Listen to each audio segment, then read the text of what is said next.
How do I tell my story in 10 minutes? I'll try. So I'll go very quickly. Try to go with me, all right?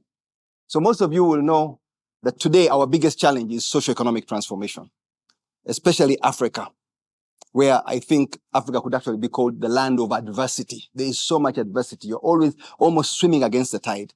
Our government is doing its best to put in place policies and mechanisms to help us and to create jobs, but they're not coming up fast enough. Our biggest challenge today is youth unemployment. And here in Africa, especially, we have this huge population youth bulge, where the population, we just cannot create jobs fast enough. And when they're educated and unemployed, that's when Gen Z gets invented. Your education, all you are doing is building up your IQ, which is built by using your brain. Intellectual, you're trying to build your capacity. The more books you read, the more people interact with, you build your IQ. Most of you know that the average person is between 85 and 140, and that's quantified. The alternative is EQ. Now, it's not talked about as often, but it's also very important because those are skills that you develop along the way, largely from your peers. You learn to say certain things. You learn not to say certain things. You find somebody, oh, what happened to you? You become so fat. Bad EQ. Ugandans love that. Anyway, what is important to succeed, to keep growing, is to keep doing things consistently. However small the things are, small steps, if you do them consistently, it will get you there. If you do one small thing per day, you will only do one. If you put 0.1 on that multiplied for 365 days, you get 37. So a small amount of input gives you a very big impact. And that's how the pyramids were built. That's why I'd use this slide. So, you know what's IQ? You know what's EQ? What I'm introducing to you, some already know, is RQ. RQ is just as important. You need to balance your EQ and your IQ, but what is lacking for success, especially in the entrepreneurial world? Because too many people go into business, they fail.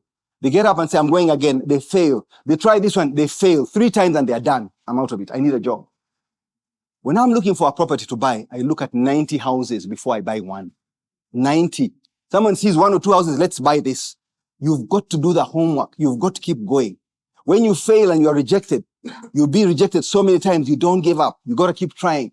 The banks turn you down, the sponsors turn you down, all the people that promised you, the government lets you down, but you got to keep going. You need that resilience in you, the inner metal that makes you succeed. That is so important, especially in the business world. To me, it has become very clear, especially in the last 5 years. If I want to be remembered for one thing, it should be that guy was resilient. I ask many people, what is the most important day in your life? The day you are born, you grow up, you study, you get a degree, you get married, life goes on, we go old, we all die. That's for sure. One day you will die. What was the most important day in your life? I hear many people say, my birthday. I got married. The day I had my baby, the first baby. What is the most important day in your life? You know, when you die, there's a number. Born this date, died on this date. In between, there's a dash. That dash is your life. That's that whole curve that I've just shown you. What did you do? What was the most important day in your life? For me, and I hope for you too, it's the day you found your purpose. You need purpose. If you focus on that, and the earlier you get your purpose, the better. I've met people who are 40, 45, they're about to retire and they're still looking for their purpose. You need to find your purpose. I was lucky by 13, 14, I found my purpose. And I'll tell you why. When I was 13, those are the days of Idi Amin. Idi Amin destroyed our country, set us back so many years, very hard to rebuild. He killed 500,000 people. My dad was one of those victims. An innocent man, I was at the tender age where he was the best thing in my life. My role model. I loved him so much. And all of a sudden, he was brutally taken out of our life. So brutally, it left me in shock for more than a year. I cried every night. I asked God, why? Why? But that's life. Later, there was nothing in this economy.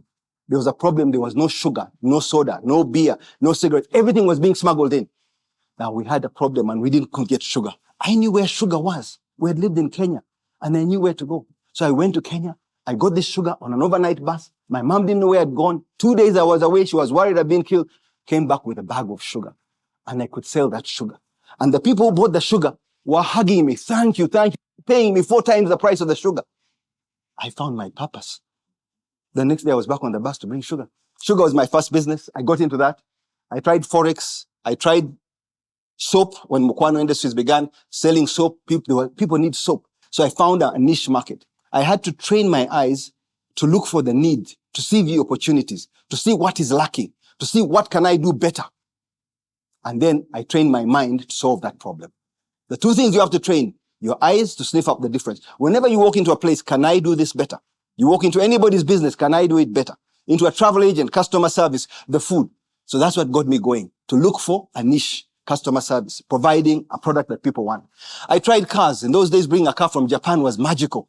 Everyone, where's this car from? And you could sell it 4 times the price or 5 times the price you bought it. Then everybody discovered cars. I got out of cars. I kept moving on. At school, when there was no power, I'd supply the candles in every classroom, in every dormitory, 4 or 5 candles, and I invoiced the school, and they give you money with a profit. So it was now in my DNA. You've got to supply where there's a need. That's customer service. And on top of that, they are grateful. Then I got into a nightclub, and I must tell you quickly a story about this nightclub, how I got into a nightclub. I was 27. I just come back from the UK. I'd been studying, and I met this girl. She was beautiful. There was only one nightclub, Angenois. We went to this nightclub. When we were getting in, the men that were there, big burly men, they were frisking the girls. I said, there should be a lady to frisk the girls, not men. Those times you are thoroughly frisked to make sure you don't have an arm or anything like that. But these men were going a step too far. It was very intrusive. And I objected. I said, you're not going to do that to my girlfriend. You must do something better, somebody else. And they said, you think you're clever? You don't get in. So we stayed with a group of my friends. They said, calm down. They're just going to frisk her. And she told me, don't worry, it will be okay. They put their hands everywhere trying to frisk her to teach me a lesson. I was so angry that night. I didn't dance even once. We sat in the nightclub till after 1. I went home. I was angry, but very resolved. I will open a nightclub. Within 30 days, I only had $25,000 in my life. I put all the money in a nightclub. I got the drinks on credit, everything on credit. We had to open that Friday night. From that night, for the next 5 years, I ruled Uganda. That nightclub was number 1. It was rocking. I got to meet so many people. I made enough money to go back and buy Angenois and fire that guy. That was rewarding. The realization for me was, you can actually do anything you want in life. It's got to be in you, the determination, the fire to do what you want. Anyway, I made a bit of money here and there, but never big money. And I'd said I'll not marry until I've made $100,000. So I made $100,000 and I married that beautiful girl. Fantastic. But after the wedding, 0. I was down. I had to start again. Anyway, my big break came when MTN came to Uganda. People didn't believe that mobile phones would sell in Africa. People didn't have the money. I started selling mobile phones, and it was interesting. Safaricom opened in Kenya. I went to Kenya. I did the same thing, 52 shops. Till today, I'm the biggest dealer in Kenya, Safaricom, the biggest dealer in Uganda. That was telecom. That was my big break. Why? Because it found me ready. Be ready for the best opportunity in your life. It must find you ready. It won't wait for you. You grab it. That's what telecom's about. That's what it taught me. And I kept growing from there, and I had to diversify my portfolio after I did the telecom. I went to Nigeria with MTN. I made a lot of money. I was just rocking. Monday to Friday in Nigeria, I come here for the weekend. Before I knew it, I blinked. And you blink twice in Nigeria, everything's gone. I lost everything. $5 million disappeared like that. And to me, that was the most money at the time. You have to focus. I said, let me focus on East Africa. It's easier to manage my business. And now I still run the Kenya and Uganda business because of focus. I had to diversify my portfolio. I got into hotels. Hotel business is not as hard as most people think. What is it? And I'll share the secret. Hotel business is being able to wash the bed sheets properly. These guys come in, they stay in your room, they pay you $100, $200. They don't take the bed sheets. They don't take the towels. Just wash them. Next guest. Then next guest. Next guest. Before you realize it, every day you're making $20,000 because you've got numbers. That's the hotel business. People think it's a humongous business, but we're really in the laundry business. Cleaning up.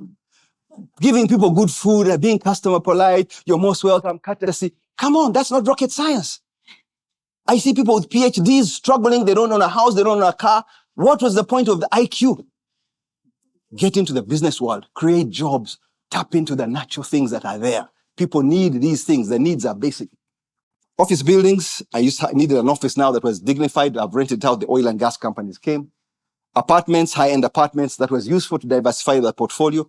But now I'd felt I'd reached a certain level and I wanted impact. How can I touch other people's lives? So I was looking for what is missing in our country. And there was so much power outages. So I wanted to get into the business of making electricity. It's not too much rocket science. Electricity was discovered more than 100 years ago, but so many of our people didn't have electricity.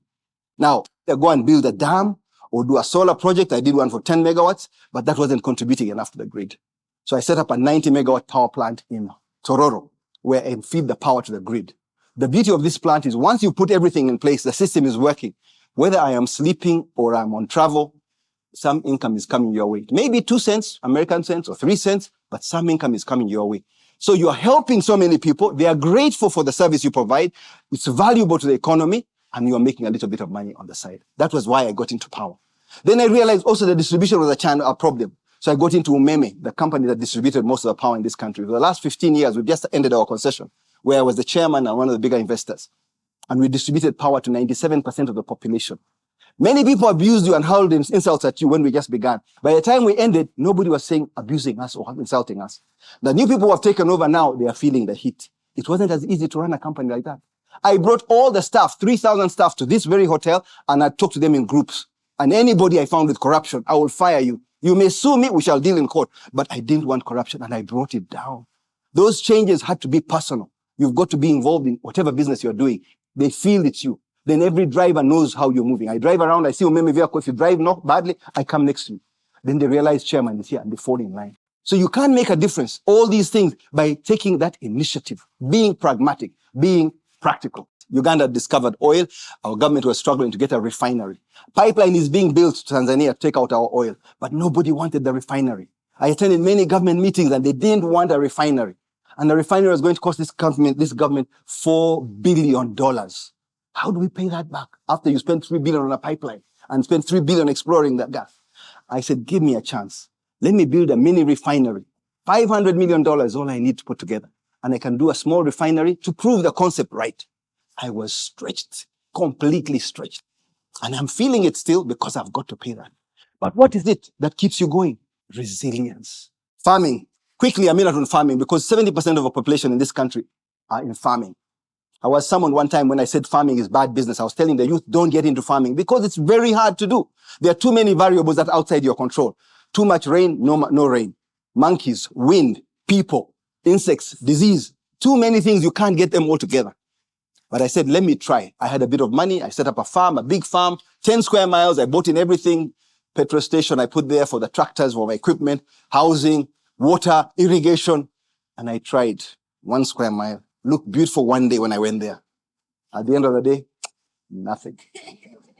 I packed that door and I said, do farming as a social impact, as a hobby. I love cows. You go and see them. They are very therapeutic. If you get used to looking at these cows and they really know, oh, the boss is around, you feel good.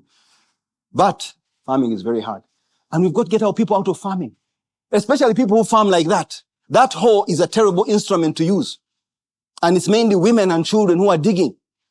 I one time told our president, make it illegal to use a hoe in the country. He looked at me, you're crazy. Yes, to have a pistol as a senior person or whatever, you have to get you go through so many processes to get a permit for a pistol. Make it as hard as that to justify why you should be given a hoe. Otherwise, force the people to come together. They have to use the tractor. In 10 minutes, it will have done the whole land, tilled all the land of the whole community. Lastly, as I come to the end, I want to tell you that do not let where you've come from affect where you are going. Set your goals, your objectives, and try as hard as possible to achieve them. You can fine-tune the tactics along the way, but you can achieve so much in one lifetime. All you have to do is be focused and have that inner resilience. Keep trying. Don't let anybody tell you you can't do it. You can if you're determined. And that's what's our biggest loss. I see so many young people, they come around you, they want to take pictures with you. That will not help you. What will help you is building that inner resilience. It's there. It's gold. That metal. Use it and you'll achieve anything. Just because your parents are not privileged doesn't mean you'll not be privileged. Just because you've had a lot of hardship. I lost my dad when we lost everything. They took our house, our clothes. We walked out as we are. I changed my name. A Catholic priest took me in. I couldn't pay school fees. I had to start hustling. I built it. I can do whatever I want when I want. You want to go anywhere in the world, business class, first class, you can go there. It's your decision. But it's up to you to change and have that right mindset, a mindset of abundance. Everything is out there. There are so many needs. All they want is an efficient delivery system. Thank you very much.